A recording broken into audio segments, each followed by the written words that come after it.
All right. I I said already this, showed bro. that we are live. We We are are live right now. live. Yo, what's going on, YouTube? It's your boy Alex Thomas here with my father. Happy Father's Day, all you guys. Obviously, you Uh, guys know the title. We are talking about The Last Last. Dance. And Yes. what would be the great thing to do is to talk with my father on Father's Day about Right. one of the greatest documentaries I ever seen in my life. Right. And he obviously, you see in the background, he's a huge Jordan fan. We go into these big debates talking about Jordan, talking Yeah. about his stuff. And I was like, man, why don't we just come on here and just Right. discuss this great documentary? And how you doing, Senior? Happy Father's Day, by the way. Oh, thanks, man. Thanks, man. Hey, I told you we talk about this all the time. We talk about this Yeah, all the time, man. I yeah, remember I was like, to me in my mind, it was like no better way to do it than to turn right here do this on Father's Day. You know what I'm yeah. saying? It's a great treat. You know what I'm saying? Like I said, I'm a big fan of your videos and stuff like that. So I ain't gonna lie to. I was like, yo, we got to do it this way. It Yeah, was no for other way sure. to do it. Yeah, for sure, for sure, for sure. We going obviously we're gonna talk about the last day. If you guys want to leave us questions or give us comments about what you thought about the documentary, we're gonna read them and stuff as well. But we're gonna talk a little bit about the NBA playoffs now, obviously, because the the Milwaukee Bucks just knocked out the Brooklyn Nets. And obviously on the Yeah. west side, we're still waiting on. I think No. The Clippers just No. won. Clippers won. Yeah, Clippers won. It's Clippers and Phoenix in the West Clippers and Finals. Phoenix, right. So it's Clippers and Phoenix, Yep. and now we're waiting on Philly and Atlanta. Atlanta. Yes. So That last I game had, seven is today. right. Yep. Who do you got for that game? Um, I'm kind of torn because I like the underdog in Yeah. Atlanta. You Mm-hmm. know, Mm-hmm. I mean I like that this, like for instance, these conference finals are to me the best I probably have seen in over 20 something years, Yeah. because we have two teams on the West, Phoenix and the Clippers. The Clippers who have never really gotten this far Right. in the playoffs. And then you have Phoenix who have not been in the West Finals or in finals and everything since 93. Okay. Yeah. So you gotta to the right here. You gotta look at it like, these are, I'm kind of torn because I'm a Doc Rivers fan. He's a Yeah. black coach in this league, Yeah. and Yeah. you Yeah. gotta. I mean, I'm sorry, as a black man, I gotta root for the black Yeah. man and Yeah. everything goes. So I root for Especially Doc Rivers. had to get another championship. We had already got Right, one with Boston, but for him to get right, another one, it'd be right. great to see him be in the Exactly, finals again. You know, and he exactly. knows the finals. He's been to the finals before, so he has that Right, experience. And right. I just think it's about time for Philly to get it. They've been obviously going through the process and all this stuff. I think it's finally about time for the Well, process finally to pay off. yeah, but Atlanta's young. Atlanta's Yeah, young. yeah. Trey Trey Young Young, is yeah. balling out, Yeah, straight balling yeah. out. He is turned around here. He got something to He prove, man. He got something to he prove for he is sure. like, it's it's it's that like situation where when you get good at something and you turn around here and you see the finish line, you see that you could probably be the top or the best. You work harder to Yeah, try to be that. So yeah, it's like Trey Young is like, I don't like, it's like he's starting to understand what the playoffs are really about, and like, oh, okay, I think I can roll with this. yeah, And I think he's also motivating his teammates to turn around here to be like, yo, we might be able to chance to do this, yeah, yeah. and you know, and like I said, they don't have many veterans. You know what I'm No, saying, on their team. yeah. They don't have many veterans. They're a very young team. Yeah, So yeah, for a young team to come together and to make it this far in the playoffs is just, remarkable. You got veterans on Philly's team with Dwight Howard and, yeah, all those yeah, guys and everything else. And, yeah. Danny Green and, stuff You got like that. you got a lot of them players that have played that has that experience though too though. Right, Like they know when right. to bring it when they have to bring it. But Right. John in the chat said he added to it. He also said happy Father's Day to you too.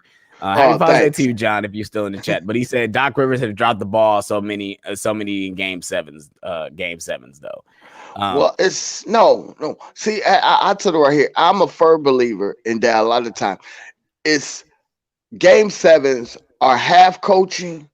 Well, It's 25% coaching, yeah. 75% players. Players, yeah, because the players have to bring it. It's either You go win gotta or go home. bring it. I can put you in. I can try to put you It's in who any situation, like but if you want to I go to the can't. last dance, it's like what Reggie Miller said. Throw game plays out the window. It's who wants it more. Who wants it Who wants it more? more to get to that next level. So Right. this I agree with you. This has been the most funnest playoffs to watch. Even if I'm not watching the game, even watching the highlights is very exciting. Like Yeah. Boston, Brooklyn and the Milwaukee game, the highlights were just fire. The My dude whole Austin, series was fire. yeah. The whole This is probably the best. series was Yeah, fire, man. that probably was the best series I'm saying. out the whole playoffs. We'll see how I'm the finals sorry. go, but These two semi-conference series with Philly and Atlanta go. I mean, think about it. This has been they have both gone yeah, 7 games. yeah, These yeah, guys are fighting, and I yeah, love to see that. I love to see that competitiveness. That like it's like we trying to fight. We try to fight. I love to see the Clippers get over that hump. You yeah, know what I'm saying? You know that like this finally put them out of the joke of LA yeah, bracket that it kind of put them and even if they lose to Phoenix, there's no shame in losing to Phoenix at this stage of the game because Phoenix is hot. Phoenix took out the champions. Phoenix swept the yeah, semifinals, and now in the conference finals. You know what I'm saying? It's like there's no shame in that. It's like yeah, this yeah, team is fire. This team is on. yeah, This hot, yeah, and yeah. we don't have Kawhi. So Right. basically, we relying on Paul George and Mm-hmm. I think it's what Terrence Mann, stuff Yeah. like, and those guys to Rondo and all them guys to turn around here to be like, yo, we need y'all to step up. You Yeah. know what I'm saying? So even though Chris Paul is not playing in the first game, but you Yeah. still got to deal with Devin Booker, Right. Yeah. and Yeah. Devin Booker is Yeah, like, he got a high hand. That boy got a high hand, man. I hate playing against him in the game because I can't leave him open because he's gonna make the three every time. But yeah, uh enough rambling about the playoffs. Like I said, obviously I probably won't watch game 7 of the Phoenix. I'll probably just watch the highlights or see what everyone's talking about because obviously we'll be doing this and I'll be prepped for nerd talk later. But enough talking about the playoffs. We're finally going to get into and talk about The Last Dance. yes, We both have reviews on our channel, but we're still probably going to give our thoughts on the documentary. I'm going to let my right, father go first since it's Father's Day. We're going to let him give his thoughts on The Last Dance, some of his favorite episodes and stuff like that. And we're just going to chat about it. If you guys want to chat about it in the comment section below, let us know what you thought about it. What's your favorite episode? What's your favorite moments of the documentary? What are your favorite elements and stuff? Let us know in the chat or let us know in the comment section below. Senior, what are your initial thoughts? And just, let's just talk about it, man. Let's talk about The Last Dance. well, Man. okay. Well, let's go into the whole thing, right? The Last Dance was supposed to premiere last year during the finals, okay, as a 10-part series during the finals last year. But of course, because of the pandemic, and there really was nothing on TV because nobody was taping nothing, nobody was doing nothing. They Right. played it early. When they first announced it, I was like, I gotta watch it. Yeah, same here. My first initial watching it, because I lived through it. I watched a lot of those games. I was a Jordan fan from beginning till now. You watched him in Um, college? You watched him in college? I Or watched him did in you hear about college. college? Yeah. No, I watched college. I mean, because see, you got to understand, in my generation, we watched all sports, college, pro, So a lot of the college, we watched college because these were the players that were going to play in the NBA. Right. So we wanted to be, if we were a fan, we were already a fan, kind of. But then if it depends on who team they went to and stuff like Right. that, then, like I was a Patrick Ewing fan. Mm-hmm. I'm a big Patrick Ewing fan, you know what I'm saying? But, like I said, I watched him play. Like, for instance, a lot of people, y'all know, Jordan and Ewing have a special bond because they played against each other also in college. They, NBA. and we already know the Knicks and Bulls They got rivalry. just think about how many times they played each other though. Like they Right, played each other exactly. so many times. And Right, they actually exactly. have the same agent. A lot of people don't know that. They have the same agent. Right, Yeah, they were right, fucking both their right. agents. But when I first saw it, it was a lot of stuff I had forgot. So it was like, for me, it was like a real refresher Yeah. of why in my opinion, that he is the greatest of all time. Yeah. It was just, and I remember when it was out, and I remember I was talking with you about it. I told you, I said, just look at it from the standpoint of this is why my generation and Yeah. like Stephen A and stuff like that, that why we call Jordan the greatest of all time, Yeah. and that, you know, and I was, and like when Jordan made the comment that he didn't want to, he hoped he didn't look bad Mm. when with the documentary, and I understood what he was coming from because he's talking in today's social media, Right. creek, Right. ticky ticky Right. ticky society that we live in. That every single word and action is critiqued to the microscopic. Yeah. That you know, that it won't take it for what it was, and a lot of his comments were really basically back from then, and all of us who are Jordan fans and all the type of stuff, and who have read the Jordan rules and read all the articles, saw all the interviews and all that type of stuff, we knew Yeah. with that, he was that type of a player. We Yeah. knew that all this type of stuff that, oh, he was a jerk. We knew he was a jerk. Yeah. You know what But I'm saying? We knew when that. It was like no when people, surprise to us. yeah, Like, yeah. okay. When people took that at, I'm sure like when he's not playing basketball, he's probably when he's not being competitive at something, Right. he's probably one of the nicest guys you could ever meet. But when it comes to, you know, when you playing basketball with him, he wants you to bring your A game. If you don't bring your A game, yeah, he Right. going. And that's Well, why, like, obviously we were talking about this early, but like my favorite moment is episode 7. At the ending of that episode is when his whole preamble by him, being the way he is, his mentality of winning is like I but had to be this way for my teammates because I wanted them to win, but I wanted them to win and be a part of it as well. I didn't want to just be. right. It wasn't just about me. About me. It Right. was about the team and Right. showing, elevating them that we are the best team. Right. And But see, I agree though. Like, obviously because of you, I'm a huge Jordan fan though. So I have to give hands to you. That's the reason why Jordan is my favorite player, is because of you. But I already knew for me, I knew Jordan was the best, regardless of highlights. Obviously, I see YouTube videos and stuff like that. Obviously, you can see all over Facebook. Since the documentary is there, all I see is Jordan highlights all the time now on my Facebook page. But it's just so crazy to see the way they, the people talk about him. It's just the way like that Magic Johnson talked about him, and the way Larry Bird talked about him. And think at this time, these guys were the greatest players to play the game. Time exactly. And this guy was just a rookie coming into the game, and like when you got Pat Riley say he wasn't a rookie when he came in, he showed that this dude was out different. the gates, that he was different.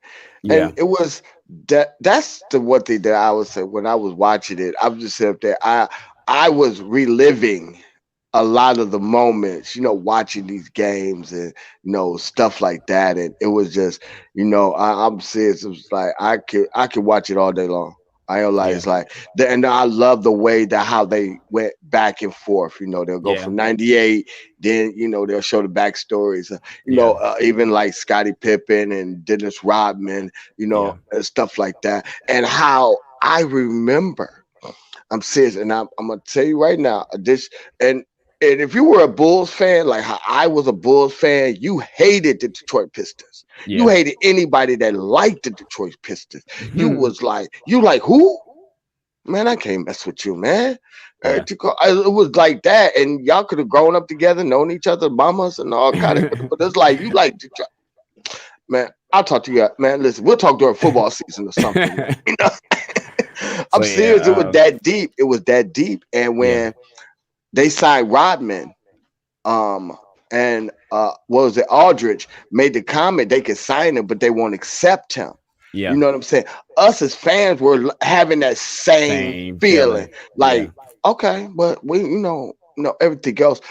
But like as we saw him in that iconic 72-10 season, it was like I became a Rodman fan. I was like, go Rodman, go Rodman. You know what I'm saying? It was like, it was like where I was like, somebody punch him in the mouth.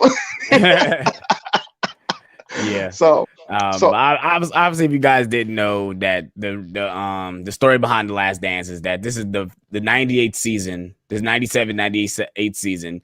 Jerry Krause, obviously he's basically played out to be the villain in this thing. Him and people don't talk more about Jay Reisdorf, but he had a big play in this too. You're the owner, you know. But basically right, he came in and said that this is going to be the final year of Phil Jackson's career, not career, of his coaching career in Chicago. right, And Michael Jordan, if you want to leave, you can leave, but we don't want you to leave. Obviously, he wasn't gonna leave. He was gonna leave because right, Phil was leaving, and right. basically they was gonna rebuild the team after this season. And actually, Well, I didn't know the one thing that's probably I didn't know they were gonna do it the season before in right. '97. They weren't even gonna go. They were gonna They do weren't it going to then. go. They were gonna go. Well, They were gonna try right, for 6. They was gonna right. They do were it that end of that season, thinking everybody was done. And right, which I love that Stephen A. pointed out. Like he pointed, I think you pointed out too. All these players that they say were quote unquote done, they end up playing multiple seasons in other teams. But looking at what Jerry Reinsdorf say, it wasn't about them longevity. It was about the market value of these players getting paid. That right. stuff like that. So yeah, Well, I like, for instance, as I have gotten older and gotten more onto both sides of the spectrum of sports, from the players aspect and also from a business aspect. right. As a business aspect, you turn around here when you're winning at the rate that the Bulls were winning. Yeah, Okay, you can get some. You get the mid-level below players in the draft. You yeah, don't get the high players. You right, don't get Kobe Bryant. You don't get Allen Iverson. You right, don't get those types of players. You don't get Kenyon Martin. You don't right. get those guys. Those guys go to other teams because Yeah, you're winning. You pick last. yeah, So you yeah, get you got to pick the bottom of the barrel.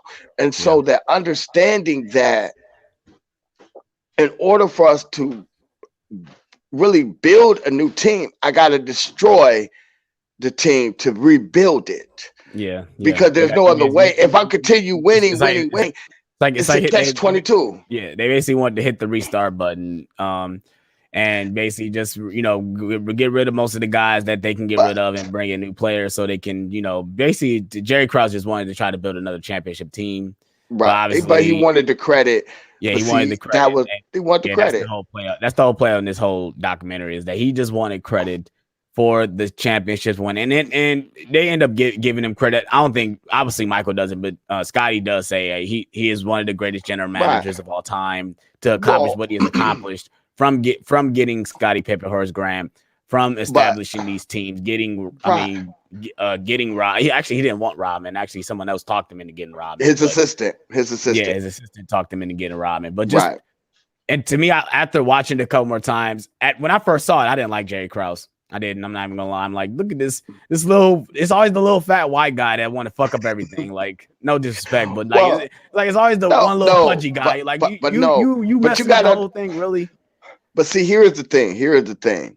Here's this whole big thing. Here's the whole big thing. Right. And Jerry Krause was, see, it's different when you are the guy that everybody looks up to. When Right. you're the guy that everybody says, "Oh, I want to be like that. I want to be that, like that or whatever. I want to have this. I want to have that." It's different when you are the underdog, the fat, the fat kid and stuff like that. And when you get to that stage and you feel like you're at the top of your thing, and really everybody's just looking at you, going like, "There's nothing attractive about anything Yeah. that you do." And it's Yeah. like, wow. And everybody else around you is getting all this high praise and Yeah. everything else. And you're like, well, hold on, I'm the one that turned around here and did all, Yeah. did Yeah. all this and put this together and stuff like that. And it's like, you know, um, you know, I think I made the comment before, like this, for instance, like and like, tricked up part about it is, like I say, it's different when you are the fat kid and then you become the I would say supermodel. Yeah. You get older and then you have the good job, you have all the everything, and everybody go, whoa.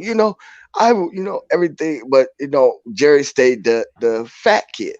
Yeah. So it was Yeah. like it was nothing attractive about him. So it was like nothing that was marketable. It was nothing that Yeah.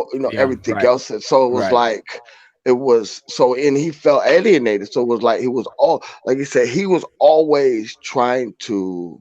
uh he did it. I said he is the greatest general manager of all time in my book. And the reason why I'm saying this is because how he constructed the team around Jordan to go ahead and do the first three-peat, right? To get to that level, right? To turn around here to basically, right? You designed the same team, Yeah. different players, same team to do a The second same thing. three-peat. Yeah. For the To second do the three. Yeah. same thing, Right. and that takes talent. Yeah. That takes Yeah. talent. That Yeah. takes research. That Yeah. takes, Yeah. scouting. That takes a Yeah. lot of work to turn Yeah. around here to recognize these skills in these players to Yeah. be able to make your team better. That takes a lot of skill, you Yeah. know. And then Jerry Reinsdorf defense is like, winning is good, but it's like this winning has a price. Yeah. The trophies and all that stuff and the banners, all that looks good, but it's going to come to an end. Yeah. You know, Yeah. it's going to come to an end, and it's going to come to an end like boom. And I would rather do it now where everybody's kind of high than turn around here and basically go through a losing season and then Yeah. have to do it. Yeah. And Yeah. And but that's what MJ wanted. MJ didn't want to just end it like that. He wanted it like that. Obviously, when the documentary say he don't want no one to sue to dictate what they do on the court because he knows right, what he can still do. He believes right, what his team can still do. And right, like I said, if they really didn't, if Jerry didn't have his ego, because it's really is an ego problem. It was an ego thing. right, Jerry had a big ego and he was very upset that he wasn't really getting the credit. Obviously he was getting talked down a lot by the players, and he was okay. You think you guys are better than me? I'm gonna dismantle this team and try to rebuild another team. He was already looking at another head coach already before. Even right, when before he even told, I think before he even told Phil Jackson that was his last season. He's like, okay, I'm right, I'm, I'm about to go chill with this guy who I believe is going to be the next coach right. Tim and Floyd, stuff like Tim Floyd, which is Skip call him Pink. They call him Pink Floyd. They right. call him Pink Floyd. But yeah. So getting back into the doc, I agree. I do love when they go back and forth, and obviously they go back within the actual timeline of him winning the championship. They don't just jump back and forth randomly. So like Right. they're following the '98 season. The people had problems with the first couple episodes because they don't follow that much, but I didn't agree with that because you do get a decent amount of stuff from '98. It's not obviously till the playoffs that we really care about '98 when they get to. Well, I would say like this. It could be, but by the time '98 hit, it was like um what made the '80s and '90s dynasties with Boston and LA, and then when and then the '90s with the Bulls, is you never got tired of them. Yeah, You never got tired. It was like, you were excited about these guys. Um, you know, we we've gone into a society where we right, right, we want the cake but don't want to see how it's made. yeah, You know what I'm saying? So where like everybody like the first couple of episodes because but see, here's the thing.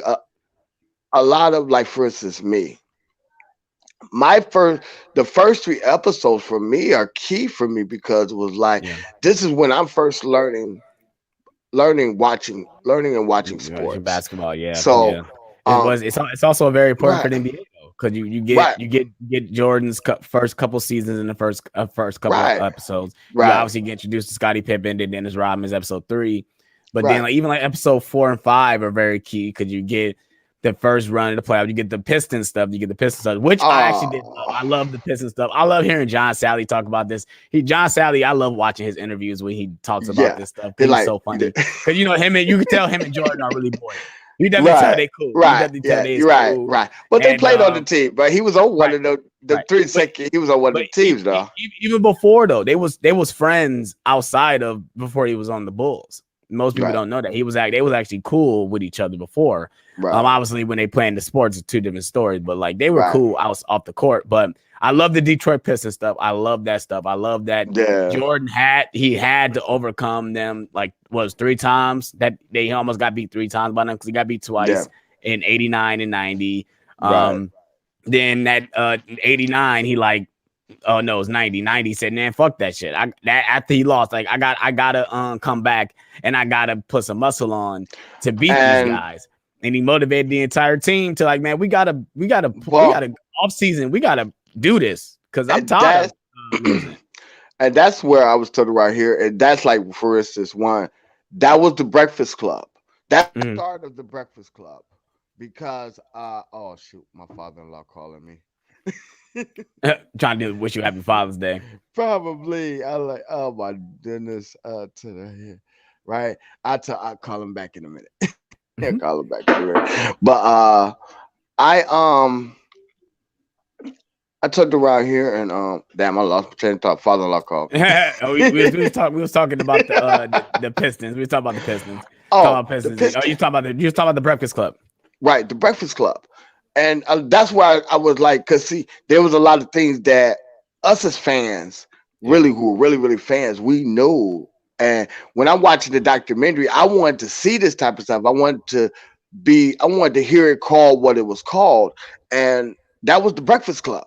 That Yeah. was the Breakfast Club. Him, Scotty, a couple other players, they would get together before practice, work out, all this type of stuff, everything else. It was like that team camaraderie, and everything just trickled down from there, through the rest of the team. And then he also carried over when he came back in 95, no, for the 95-96 season, Ron Harper and all that. That's why you see the relationship with him, Scotty, and Ron Harper. You Yeah. notice them three are almost always together. Yeah. Yeah. And if you looked at the dog, you see that. And I would tell people that's because he became part of the Breakfast Club. That was that Nice. working out and all that type of stuff. You know what I'm saying? Pre-practice regimen. Because a lot of people don't know it was a pre-practice Mm. regimen that they would do. Not Okay. practice and then after practice. This was before practice. They Right. would work out and do all that type of stuff, then practice Right. you Right. know, and everything else. And like I said, I told you right here, one of my famous.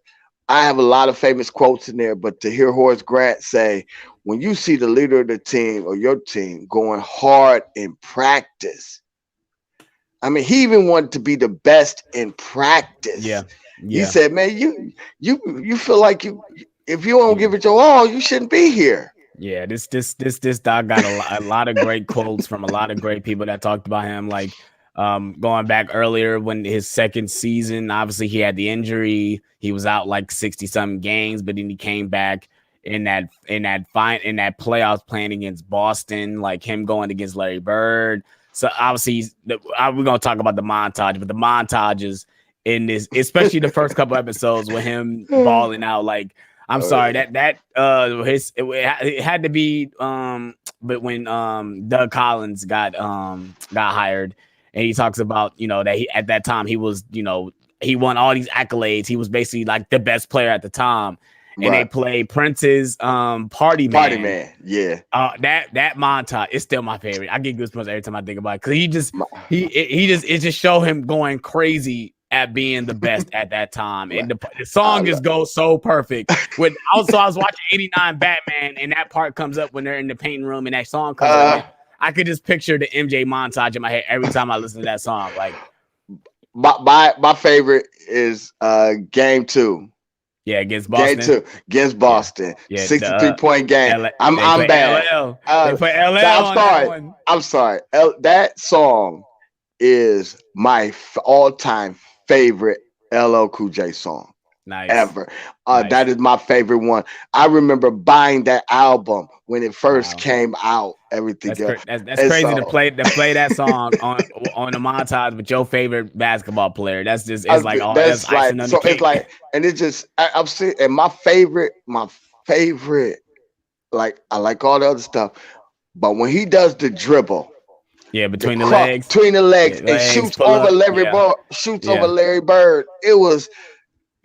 I remember sitting there just watching that, going like, did he just really just dribble yeah, and shoot that fast? yeah, Just the way he just yeah, came down, just boom, boom, boom, boom, boom, and just. I mean, it was. And Bird just looked like lost, like, yeah. oh, I'm I gonna try to mean, block it. you see what he said at the end of the game. He's like, That was he's never seen anybody play like that before. You know, right, obviously he took it to another level when it come to him scoring because obviously he was the only person on the team that can score that way. There was, not right. until I think that wasn't until next season he got Scottie Pippen and Horace Grant, and they rebuilt the No, team after that. no, actually no, because actually No, Scottie no, Pippen, that's 87. That was 87. So it was the year 87. after that. So So he went a it year, was like couple year, 2 2 years years after that. later. Right, It right, was two right, years later. right. Well, actually, no. 85, yes, because he got drafted 85, in 84, 86. 84, Yep, 85, yep. 86. So You it's know, 3 years. He didn't go then without. Yeah. no, actually that following year he got Okay. he had to go through the 86, 87 year Right. basically by himself, and then 87 they got Pippen and Grant and all them Right. guys, everything else Right. in 87. But the Mont, I said that was my favorite one. I tell everybody, if you want to become a Jordan fan, or if you think, I say just watch that game. Just watch Yeah. that game. It was Yeah. like nobody. I'm saying when you take it, basically they threw the whole team at him Hmm. and could not stop him. You know, when you shooting over 7 foot guys, all that kind of Yeah. stuff, everything. I mean, Shooting you over three defenders. right. I mean, you Like you shooting just over three defenders, that's hard to do, and then Jordan just had the confidence to do it. I mean, he done shook guys, got over guys, got between guys and stuff. And it's just crazy that most people emulate their play, obviously from him. And he was one of the first people to really emulate that play. They go hard into the basket, do the crazy layups, get right. move switch in between hands when you're in midair. Like he was the one that Yeah. really implemented that play. And like I said, I Yeah. love seeing some of the highlights. Like one of my favorite highlights is No. actually between, I think it's in the 93 season where he's like, I don't know I forgot who he's playing with, but he literally switches in between like three defenders when he's in midair to make a He get layup. that was against the Atlanta Hawks. Okay. That was Yeah. against Like Atlanta Hawks. When he goes baseline, he goes yeah. through the one and through the just Yeah. off the It just glass. Yeah, that it was just looks against like Atlanta. he goes into a zigzag, like shoot, shoot, Right. shoot, and just like lays it up, and he makes Mm, it though at that. Like he makes the right. layup, which is crazy. You would Mm, think no, he's not going to make that, and he makes crazy layups like that. But yeah. let's go ahead and get into the Scottie Pippen situation, because obviously we talked about it, and most people felt like MJ was sliding him or disrespecting him or something about him No. being about the way he Mm, approached the 98 season, because throughout that 98 season he was injured because he had right. an injury in Right. 97 and he got surgery, but he waited to get surgery late, and he just felt like y'all already fucking me over my contract. I'm not about to fuck up my summer Yeah. and get ready for a season that you guys are not really. This is Right. my last last season of my contract. I'm about to just chill and let the season prepare. And Jordan's like, I think he was being selfish for doing that because you dedicated yourself to the team to play. And I agree with Jordan. I mean, if you dedicated yourself to this team and this goal, knowing that okay, we were going out to win these championships, you got to bring your A game. You can't think, even though it is about yourself. Like Right. you are number one. If Right. but when it comes to a team game, it's not just about you. Right. You are not bigger than the game. Right. It's the game comes first when it comes to basketball. Right. And we talked about it. I agree. I just think he wasn't especially he was talking about at the time. Like I'm sure now he's not calling him selfish. He's talking about at the time when that series that happened, he was Right. being selfish. Right. Man. But on Scotty's point, for his reason, okay, yeah, they fucked you. Well, you signed the contract, so I don't know if they really fucked you over, but No. I say, let's go into the backstory. We're gonna go into the backstory. mhm. Okay. Players at this time in the league, late 80s, early 90s, were not getting paid a lot of money. No, Okay. Not getting paid a lot of money. You know what I'm saying? NBA wasn't getting a lot of money. Right. They NBA wasn't even, really they wasn't, wasn't even, they NBA wasn't really even doing didn't take live off. games. Right. I mean, I ain't gonna lie, NBA really didn't take off like that until late 80s, early 90s. That's when and everything goes. And then that's when a lot of my generation really started, watching and stuff like that. So um The teams were really good. but here's the thing. Like say for instance, contracts, like for instance, players made $1-2 million. When Jordan signed his contract, it was for $3 million a year. Okay. Right? It's $3 million a year. Okay. So when you look at the team structure, even your agent, even with the NBA, revenues and stuff like that going up, you can't argue getting more money than Michael Jordan on your team. Right. We can't say outside of the Bull. We can't say nothing about that. But within your team, you cannot argue with Scottie Pippen making more money for the Bulls than Michael Jordan. Right. You can't. So it's like you gotta sign basically for him the best deal that I can. Yeah. And I mean, because you can't go to Jerry Reinsdorf. Your agent can't go to Jerry Reinsdorf and say Scottie Pippen is worth $4 or $5 million a year when you're paying Jordan, who's obviously your best player. He's making 3.25. You can't do it. You can't. It's no way you can argue that point when he's going to say, "Well, Jordan's man." And that tricky part about it was, even Jordan's agent and stuff like that, they didn't know that the NBA was going to take off the way that it did. So that's the reason why they went ahead and signed his contract the way that he did. Because maybe he could have signed for $4 or $5 million, to renew his contract. But that was the backstory of it. So you can't argue with your agent. Can't go to Jerry Reinsdorf and say, here is a 7-year contract worth $30 million. Right. Which would put about like 4 million something, or no, just say 5 million.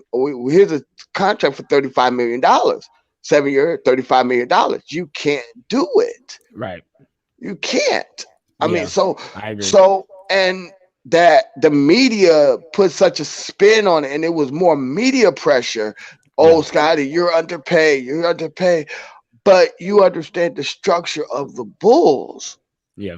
You or even can't. Or even the NBA at the time. No, here's the thing. NBA at the time, salaries were going up. Mm-hmm. There were, by the time Scotty signed that contract in 91. Right. Okay. Right. Players already. I was thinking he signed 91. In 91, when he renewed that contract, that 7-year contract, players were already making $4 or $5 million a year at this point. They were already making that. Like I said, I tell everybody, Brad Daugherty for the Cleveland Cavaliers, right? They had signed him and everything else. He was making $5 million a year. Okay. And they did an interview with Jordan to say, how do you feel about Brad Daugherty making $5 million a year? And they showed him a picture. Brad Daugherty there, he's holding his son. His son has on a pair of Jordans on, right? Has a pair of Jordans on, his son. Everything else. He says, that's fine. He can make more money than me, but he has to pay me for his son's shoes. Right. So his endorsements, that's why I tell everybody, y'all don't understand that the endorsement money was the money that we saw Jordan have. Yeah. It was never, ever the basketball money. Yeah. It was never the basketball money. So, and the only thing that countered it was because it was like Scotty didn't have the endorsements that Jordan had. He had a Nike endorsement, but it wasn't like how Jordan's was. Everything else and all that. Think about the time. Not saying Scotty wasn't marketable, but at that time, like you said, Jordan, since he got into the league, he was considerably the best player in the league every single year. So he had that more marketability. Obviously, he was he was good looking and all that stuff. Right. He's a But Southern kid coming into the city. It's like it's so right. markable for him to push him to be Right. the brand. You know, I mean, if Right. anything, probably by the next 10 or 12 years, who knows? It might be a Jordan logo instead of Jerry Russ logo. Who knows? Right. But for the actual NBA logo, because I think if they do change logo, it should be a Jordan logo. It shouldn't be no one But else besides Jordan. in Scotty's defense, by the time it gets to 98, Yeah, players are making way more yeah, money. You yeah. got subpar. You got players like for instance, Danny Ferry, who was good player at Duke. Okay, the Cavs drafted him, but Mm, he had obligated himself to play over in Europe or something for 2 or 3 years, so they wasn't able to get him until like 2 or 3 years later. okay. He was literally the high, and his contract was like ridiculous. He was making like $8-9 million a year or something like that. I mean, it was Mm, ridiculous. He was like one of the highest paid players on the team, but he averaged like 2 points, 3 points a game. wow, He never lived up to the hype. He never lived wow. up to the hype of it. And like I said, we watched college sports. So we watched Danny Ferry at Duke and we knew what type of player that he was at Duke. So it Mm, was like we were thinking that when he come to the Cat, we thinking that the Danny Ferry we saw at Duke is gonna be on the Cavs. And it yeah, wasn't like that. And yeah, he got paid a ridiculous amount of money. And that's where a lot of the comparison to like Scottie Pippen is here, yeah, Danny Ferry's here, yeah, right? But no, his salary, Danny Ferry's salary is here, and yeah. Pippen's is here. Yeah. And Well, it was like like you said, when he signed the contract, for one, he got all the money up front for one, two at that too. He didn't like get it in increments. He got it all in once when he signed the contract because he wanted to make sure his family was set. Obviously, a kid from Arkansas, he came up poor. So he wanted to make sure that his family was okay. So it's understandable why he did what he did. right, Like I said, but regardless, at this time, Scottie Pippen is he's still one of the best players that played the game. He's a very right, important thing. He's a right. very important piece to Jordan getting these championships as well. Like a lot of people, But like what a lot of people Jordan said he's my best greatest, player. He's my best greatest player teammate, best of all time. teammate of all time. You don't And say Michael Jordan don't without I'll you gotta say say Scottie Pippen without Michael Jordan. exactly. And Pippen said the same thing. And to me, all the other little side conversations means nothing. Yeah, That's stuff for y'all as yeah, analysts and all yeah, that other crazy stuff to make a big deal about. Like they was yeah, talking about his memoirs or how he shaded Michael Jordan or whatever. He shaded him in The Last Dance. yeah. But they turn around here, they both say about each other is the same thing that he done went on record on plenty of shows. He Mm-hmm. said, I can't take nobody else but Michael Jordan as my teammate. Right, I right, can't because I won right, 6 championships with this right, guy. How right, how would I look saying anybody else? I right. can't.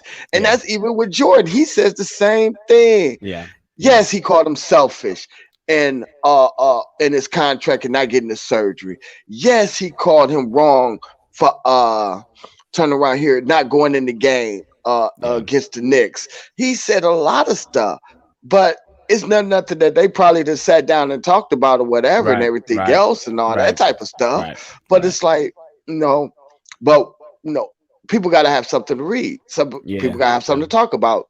yep, With social media and all these different sports platforms, you got to have a topic. yeah, for So sure. that's the topic. Yeah, And it's like instead of not just getting to what the real is that both of these guys respect each other. And yeah, I felt like Jordan gave Pippen the highest praise in this documentary yeah, by saying he is my greatest teammate of all time. yeah, You cannot say my name without saying his name too. yeah, So yeah, don't just give me all the credit. yeah. This is shared credit. Right, It's right, us together. You know what I'm saying? Because one doesn't happen without the other. right. And they But say, yeah, I agree with everything you're saying because it's true. It's true. It's true. It's true. with all that, being said, we're gonna go ahead and get into another thing I obviously want. So let's talk about him getting into finally winning his championships. Obviously, he had to overcome Detroit. Ooh. Obviously, he had to overcome Detroit first. He done got beat by him twice in Oh my Well, I God. want to talk. I want to talk about the Cavs game when he made the shot over Elo, and because I know you watched that Oh, game. I know you watched oh it, my God. and No. so I wanted to tell you the story real quick. Stephen A. was talking to Steve Harvey, and he said his top 5 Jordan moments. Right? Tell me why that was one of the moments. No, actually, it was Cleveland moments. Top 5 Cleveland sports moments. Well, tell me why the Jordan shot was like his number 2. Even though it was a fucked up thing on Cleveland's part, but it's just Right. one of his favorite moments because Mom. of the shot. Right. So yeah, because I know you watched it live. You watched it live, didn't you? I believe I did. Yeah. Yeah, I watched so much sports back then. I can't tell. I like certain games I do remember, but certain yeah, games but that see a lot of people don't understand. I tell people when they said that like, oh, just Jordan had just to overcome Detroit. I said no. I said y'all gotta understand that back then the East was really tough. I yeah. said you had Detroit, you had Cleveland, you had New York, Philadelphia. you know, everything else. No, Philly was done by that. But I ain't gonna lie, Okay, because I ain't gonna lie, Philly was only thing Philly had was Barkley at that time. I okay, mean, I ain't gonna okay, lie, because okay, Dr. J had already retired. okay. Everything else, it was just Barkley and all. It was, but those 4 teams, it was hard. I mean, it was like, for instance, to turn around here to go. Cleveland was a very good fundamental team. Okay. They didn't have the outstanding star, but they had the group of guys that fundamentally, right, they could beat you. Yeah, Fundamentally, they could beat you.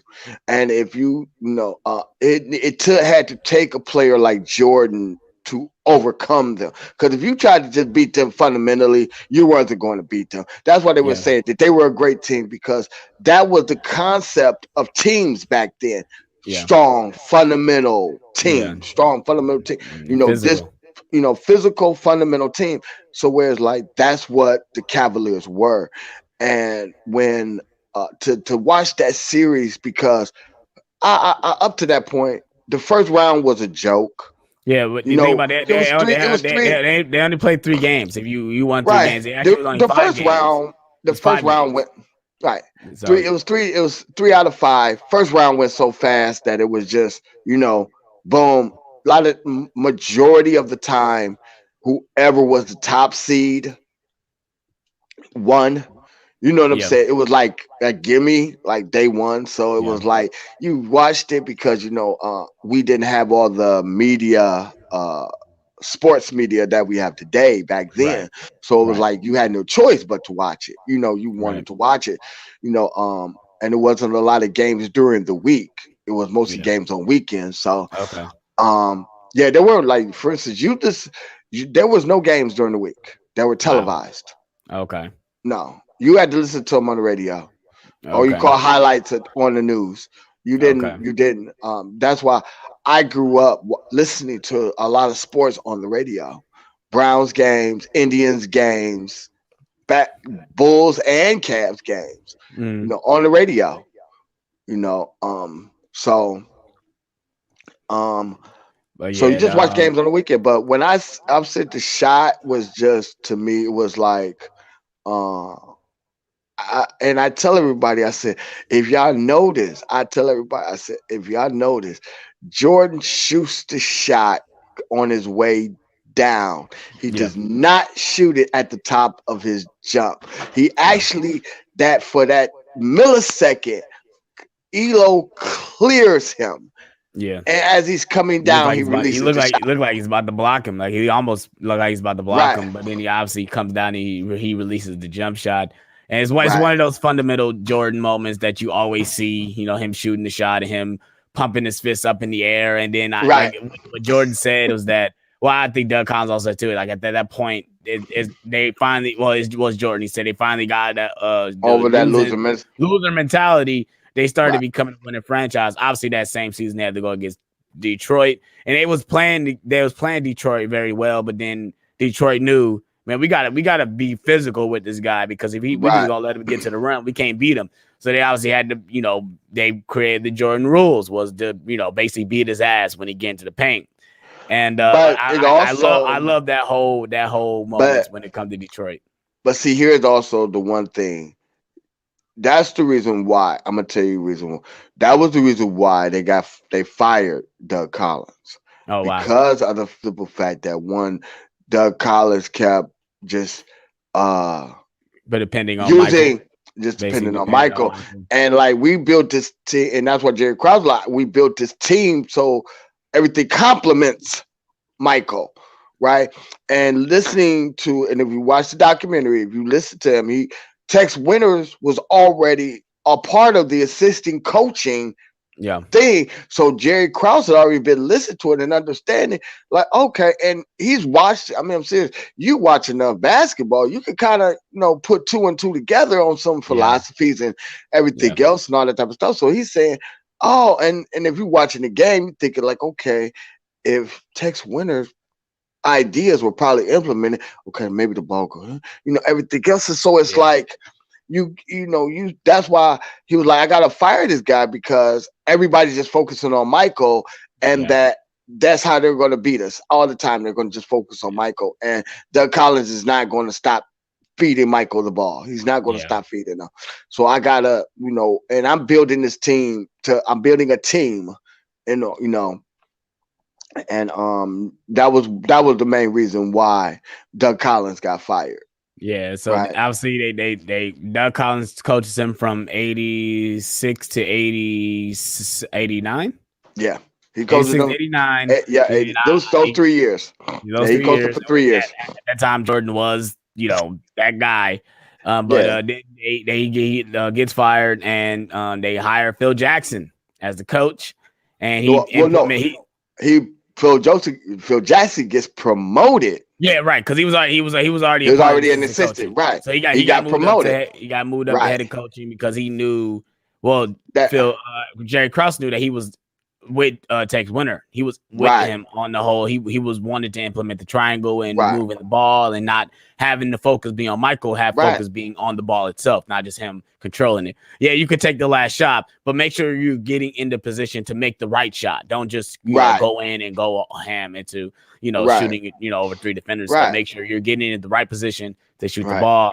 And right. obviously they took him over a year to get to it. Obviously they lose that first time he becomes the coach against the Detroit Pistons. That's just because The migraine game, the migraine game. migraine game, Obviously Pippen gets the migraine, and and like you said, for us, that's I'm another thing still. they could talk about Scotty about. But no, but here's the thing. Like I took it right here. It was like for uh Pistons. I said, like I said, I hated the Pistons. Hated the Pistons. I hated. I mean, see, this is how involved in sport that we was. It was like this. It was like, and I still remember there was a guy. I forget what his name was in high school. He turned around here. He came into school. This lady at the end of the year, whatever. I think it was anything else. He turned around here. I forgot what. I think they had swept the first series or something like that. Everything. He Wow. come in. He got Detroit Pistons down.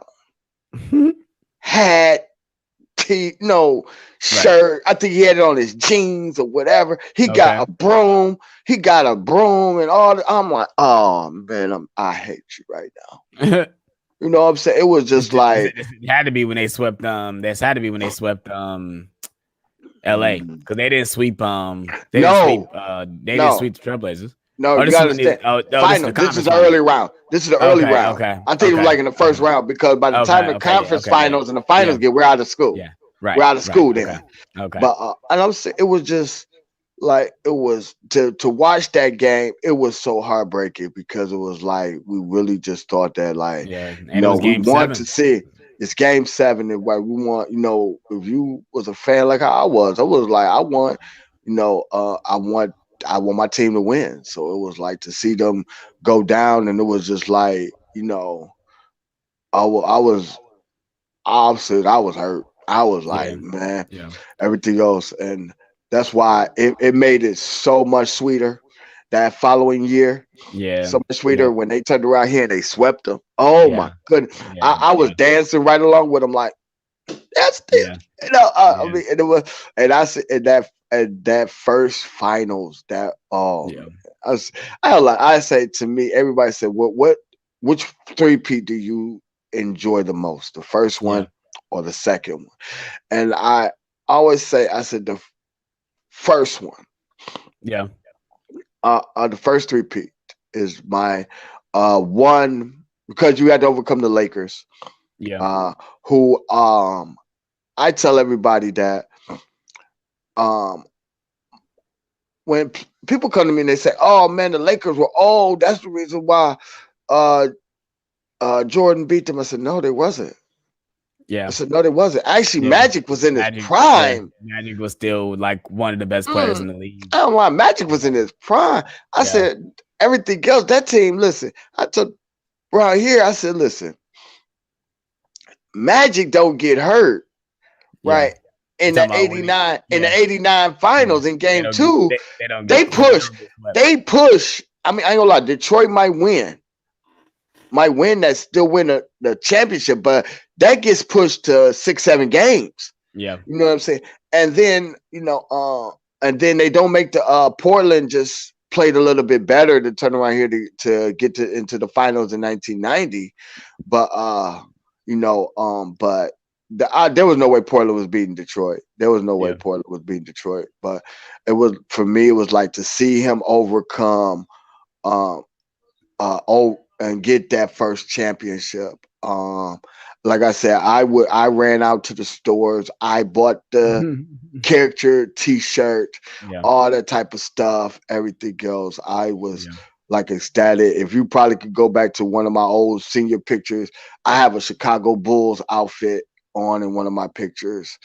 Everything else, it was like, um, I see. And then uh 92, the 92 finals is, I would say 92 and 93 are my best finals. Yeah. Um, Look at that time he already done won one, so it's like he was obviously winning two was sweeter than winning one. You know, mm, obviously back to back, and then three, he was becoming one of the pantheons of winning three straight. No one has done that. And then obviously, the old time he was the best player. He obviously did the dream team. So at that time he like what they say, he was the alpha at the time. He was the alpha. He was but that he was the guy that this is Michael Jordan's league no, no, now. no. I'm gonna give you the real story about 92, the 92 finals. The media dogged Jordan. Mm-hmm. Okay, they actually were going out and even saying how Clyde Drexler was a better player Mm-hmm. than Jordan because he had a better shooting percentage. Okay, yeah, right. Because Right. Clyde Drexler shot threes and Jordan, he might make a three here or there, but he can't shoot the three effectively. And oh my, ooh, that's what I was kind of like, those types of stuff that I was wanting to see in the documentary. But they, Yeah. like he said, Clyde was a threat. Yeah, he was. But it was Right. like you said, him being compared to me because they He took went offense to in. that. No, he took I offense. took a lot. No, because I took they offense to went in. They went in on Jordan with that. They went in. They told him, oh man, they was making Drexler like here. You know what I'm saying? They made, that. and they're like, Jordan, you good, but this guy might be the, take you out type of, like really? Yeah. And Really? obviously that first Okay. game. Obviously that and first that's game, he was and like that's five the reason threes in why, the first half. right? Yeah. Yeah, That was the real reason you get the infamous behind, shrug, you get the right? infamous shrug and all that. That Like, I didn't know I could shoot. Like, I didn't know I could shoot all these threes either. Like, I'm shooting all these threes. Everybody said I right. can't shoot, So but I'm out here right, shooting all these threes. Like, where Clyde at? He can't guard me. that's the real reason for all the threes. That was the real reason because they said Jordan couldn't do it. They say he couldn't do it. Or he may make one or two, but that was it. But that would make Drexler a better player because he shot more threes. Everything else, all that type of stuff. That's the real reason for all them threes in that game one. Mm-hmm. That's the real reason, Mm-hmm. to turn around here. And I'm sitting there going like, y'all really are doing this. Y'all Yeah. really are comparing Clyde. I mean, and I'm sitting there going, I ain't gonna I lie. mean, And I watched, and I well, remember that game, and I said, when he does this, I'm just sitting yeah, up there going, yeah, yeah, y'all in for a treat. Y'all in for a yeah. treat for this series. Yeah. And not even not mean anything. It's just like one thing you can say about MJ is like don't want to talk, don't talk trash and don't talk No, down on him and say he can't do something no, no one else can do no. because you just adding more motivation to him to beat you. Like you just adding more motivation Oh, for him to come back and beat you. Obviously oh with yeah. '93 when it came to the gambling situation, whereas like y'all he obviously lost the first two games against the Knicks, but he was going through a lot of stuff But within that time, and like nah, no, y'all like you guys are gonna talk about me. Okay, I gotta respond, and I gotta show you guys that you know I'm still out here. I'm still the best player, bro. Like just because of all this no, Atlantic City scenario, I got to come back, and I still got to annihilate this team. no. Here's the thing. Here's the real thing. You've already went through 2 years, two championships. You overcame a lot of that physical abuse Right. that you dealt with Detroit for 2 3 years already. To turn around here and have to now go through that again with this team, Yeah, with the Knicks. with the Knicks, who basically, I ain't gonna lie, played almost like the Detroit Pistons.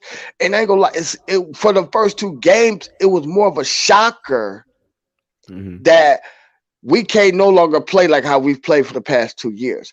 Yeah. Now we have to play like how we played in, 89, 90, you know what I'm saying, 90, 91. Now we got to play like back then. We got to Mm-hmm. play like that. We can't play like how we've been playing for the past 2 years and Right. everything else because these guys are bringing it to us. So we got to bring it back to them, like how they bringing it to us. And I ain't gonna lie, the first two games shook them like, they playing like, really? They want to play like this. Okay. And everything else. He just needed a mental break, you know what I'm saying? Gather himself, everything else. And Mm-hmm. like I said, it was the media, like I said, back then, just like now, whereas that you have a lot today you have all these media outlets, you have all these different sports shows and Mm-hmm. stuff like that. You got a whole bunch of people on YouTube and stuff like that, everything else. So it's like back then it was all reporters, Yeah. you know, reporters. And what only thing we had as far as ESPN was Sports Center. Right. So it was like that's what it was. And so like for instance, when you saw all the microphones in Jordan's faces, they was going home typing that stuff up and printing that stuff. Yeah. Or broadcasting it from their live or recording that, sending it back to their radio, wherever station where they were from, Mm-hmm. TV station and stuff like that. Right. So it was Right. like, to always, like players today don't get bombarded like that because a lot of stuff could be done remotely. You know Yeah, what I'm or saying? or Everything or else, or on social media. Like everything is through right, on social social media media, now. I right? mean, So it, that's the right, different factor. They're getting bombarded with tweets and stuff like that. It's not like how it was back then, where it's in the paper or they're coming right, up in your face. I mean, most right, people, if they sit in the back, they don't get to talk to you. They writing right, something on Twitter or they doing right. something through social media. So But so to turn so around, yeah, so they turn around here to get it's easier to turn off a computer or turn off your phone than to turn around here to constantly, tell when them you to got like 30, yeah 40. we Think the about one something. yeah the one If you scene look where at the he's like it's like it's 1 o'clock, man, get them out of here, like it's time to go, it's time to get everybody out of here, like 30, where everyone's bombarding about everything. 30, 30, 40 microphone being shoved in your face. Yeah, You know what I'm yeah, saying? It's different. So it was like, and then knowing that, you're going to get that onslaught. You know yeah, what I'm saying? You're going to get that onslaught as soon as you walk out the locker room, or, you know what I'm saying? Sometimes in the locker room, you know what I'm saying? They just, you remember the one scene where they say, hold on, take it easy. Because everybody, basically like all the microphone, he can't even talk yeah, because they basically yeah, almost Mike's right yeah, up here in his putting the face. mic right in his face, yeah. Right. But going back to what you said, it's always a toss of me which three-peat was my favorite three-peat. Clearly the first three-peat is probably going to be the best one because Michael was hungry at that time to get his first championship. The second one, he was like to do it twice. It was it didn't do it 3 times, and then obviously towards the end, he had that feeling where it's like, man, I'm tired now. Yeah, It's just it's obviously he has the scene where he's talking. He says his fame was good, but like dealing with all this stuff, it's a dying task. right. It has a price. To be the biggest icon, to be on a pedestal. And the one thing I didn't know, I know we're probably pushing towards obviously after '93. I didn't know that he actually talked to his father about Yeah, quitting and playing baseball. Actually, the year prior, he talked to one of one of the other reporters. I don't know if he wrote a book for him or something like that, but he talked to him in '92, talking about I would quit now, but he had to win 3 because all the other nobody people else with it. no one else won 3 in a row. So Right. I had no choice. He if he didn't Well, have to do, and see, he had to do the Olympics. If he had to do the Olympics and it didn't have to go for 3, he would have quit '92 and played yeah, baseball. because it was exhausting. It was Yeah, exhausting. You yeah. know what I'm saying? It He never was had no like time off because especially it in wasn't '92. about. It wasn't really about time off. It was just, you know what I'm saying, when like it's different. Like I said, when you can like back then, you know what I'm saying. The only way you got away was that you basically, you shut yourself off. Yeah, You know what I'm saying? Everything else. Today, you just turn off your phone, turn off the TV. You know yeah, what I'm saying? Everything else. You still can maneuver through society kind of undetected. You know what I'm saying? But back then, it was like you can't just turn off a phone or turn off TV. You know what I'm saying? So, like, when they show him in the confines of his hotel room, yeah. it's like that's how it was, hotel or home. Right. You know what I'm saying? It wasn't going out nowhere or, doing this or doing that. It wasn't no nothing like that. It was just that's it. Yeah, You know what I'm saying? And it was like to always be bombarded with unnecessary questions because yeah, everybody wanted the dirt. yeah. Everybody wanted the dirt. So it Yeah, was like, especially after Jordan rules, and then obviously the gambling yeah, situation. The one thing I want to say about the gambling is that they treated the way I seen it through the documentary. They treated the gambling like he was trafficking, human trafficking, or doing something to the extreme, like you know, something illegal. And obviously, to the league, it looks bad on them because, like, okay, if he's gambling, does that mean he's gambling on his own sport?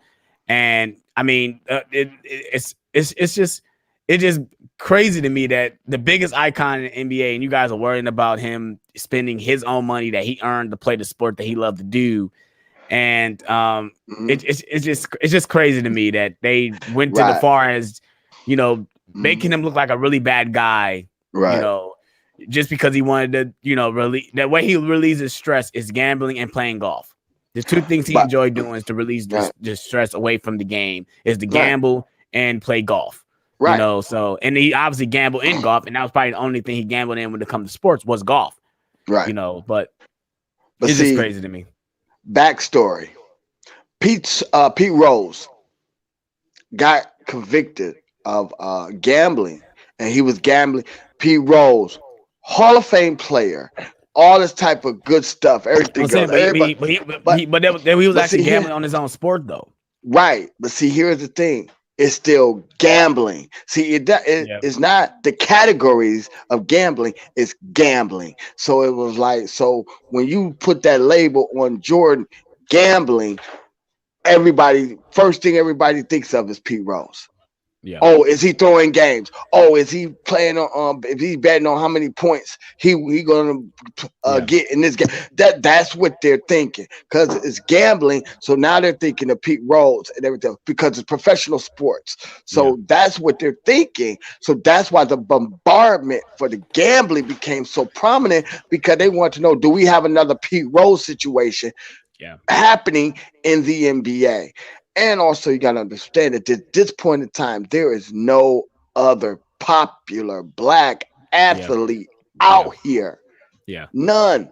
Right. No popular black athlete at all, period. None. So it's like he is the top. You know what I'm Mm-hmm. saying? And like he said, the documentary, Muhammad Ali, Babe Ruth, Michael Jordan. There's nobody else on the list. Right. Nobody Right. else. So when you turn around here and it's like we gotta pick with you. We Yeah, gotta pick with you. We yeah. gotta turn around. We gotta fight Especially because to get nobody them can be headlines. Yeah, this good, make this much money, be this iconic. To this, we gotta find something some to yeah, try to tear you down. And yeah, so when the gambling thing came out, it was like we got it. We couldn't really get you with the Jordan rules. We really couldn't, really attack you with that and yeah, everything else. But with this gambling, because now we didn't deal with this P Rose situation and how we exposed that he's got banned and all the type of stuff. Now because P Rose is an icon in baseball. You okay, understand that he was an icon in baseball. So now the media is looking at, oh, we get to take down, especially this black athlete. Oh, we get to take him down. So we're going to just, fire, fire, fire. You know what I'm saying? mhm. We're going to try to see if we can, get something out of him. And it was like, and even when they went to David Stern, it was like, man, listen, there was nothing that, Yeah. you There was no know, proof. There was no proof. I mean, there's like, nothing we can do to him. That and what man making his David. own money. I mean, what David Aldridge says, like, with like he's betting. Obviously, the money that he's gambling, it's a lot of money. But at that point, MJ had the endorsement money. He Right. he had the money to spend. And He had the money to spend if he wanted to gamble $10,000. If he wanted to gamble $10,000, he had the money to right, do it. I mean, to us, that's what $10. What David Aldridge, that's $10 to us. right. You know. So yeah. So get into, obviously, since we're talking about '93. Obviously, I was born in '93, so maybe I'm a little biased saying this is probably my favorite finals out of the three-peat. He's going against Charles Barkley at the time when um Charles Barkley was really good. The Phoenix Suns were really good. They were the best team in the league, had the best record.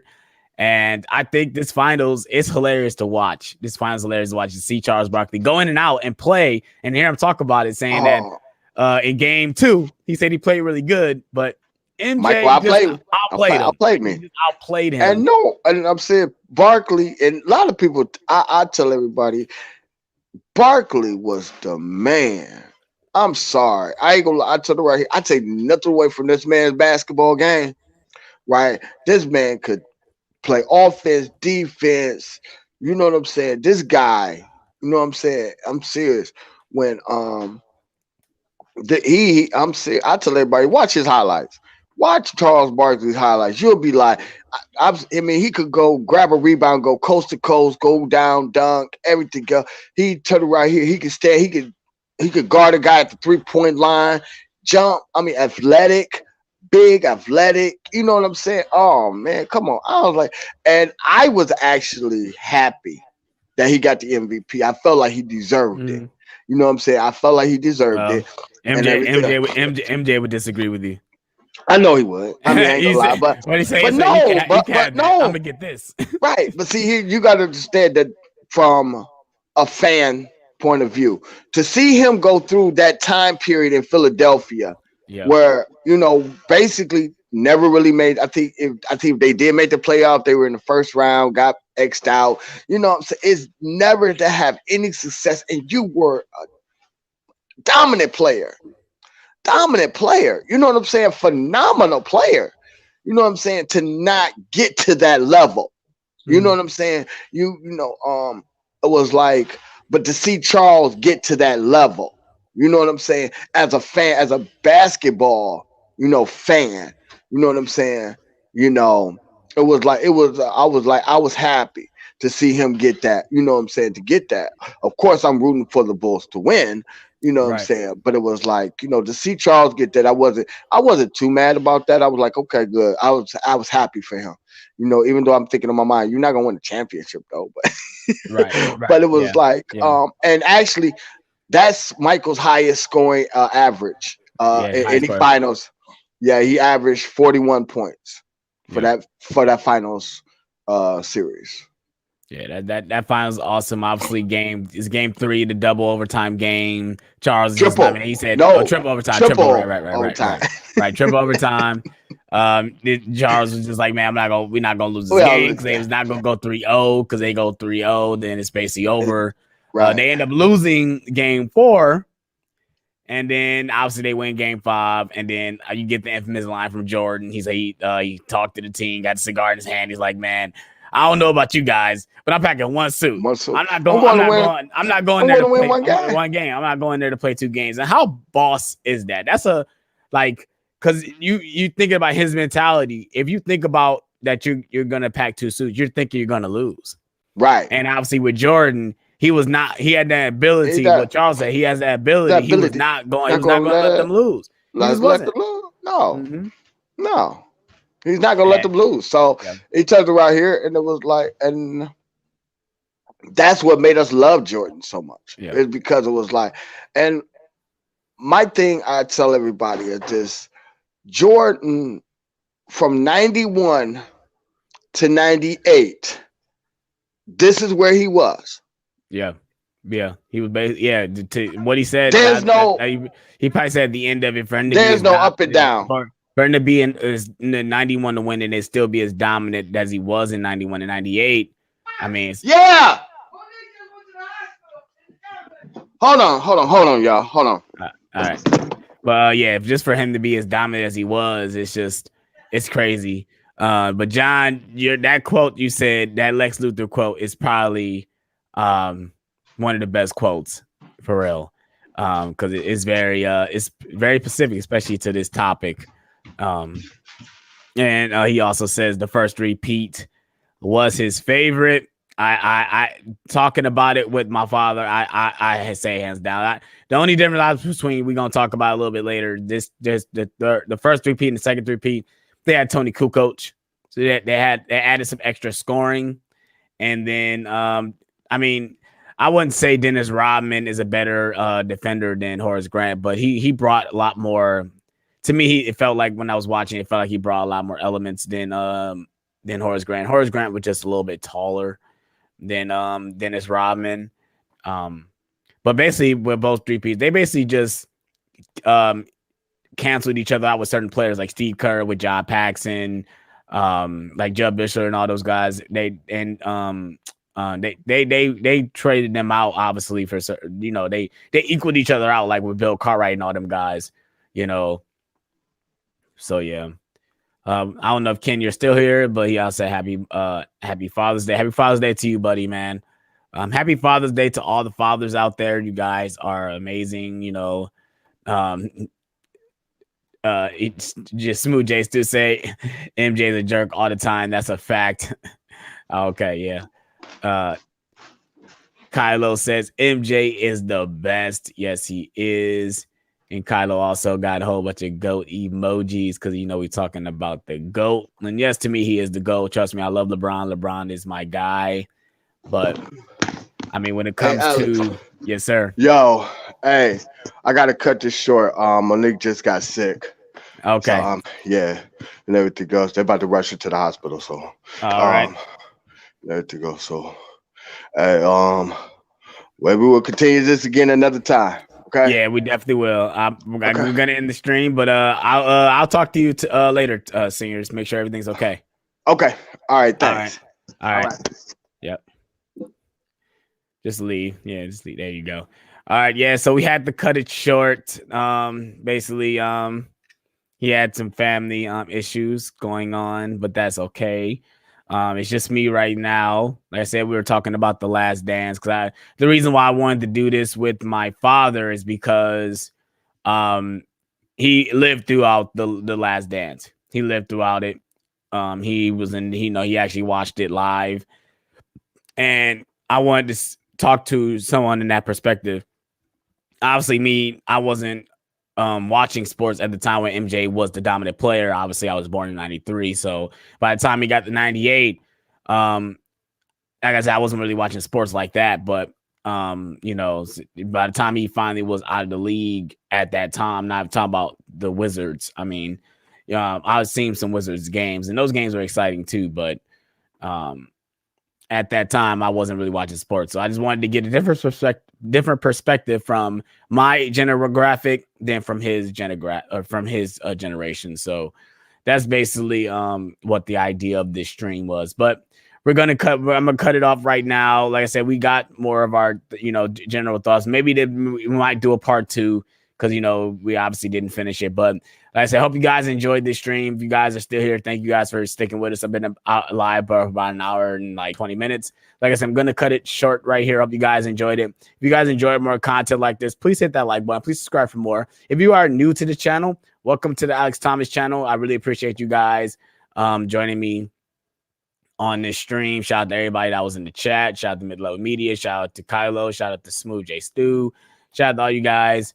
Like I said, I really appreciate everything you guys do. Trying to hit 3K by the end of the year, so I hope you guys can help me out with that. I'm out on this one, you guys. Peace.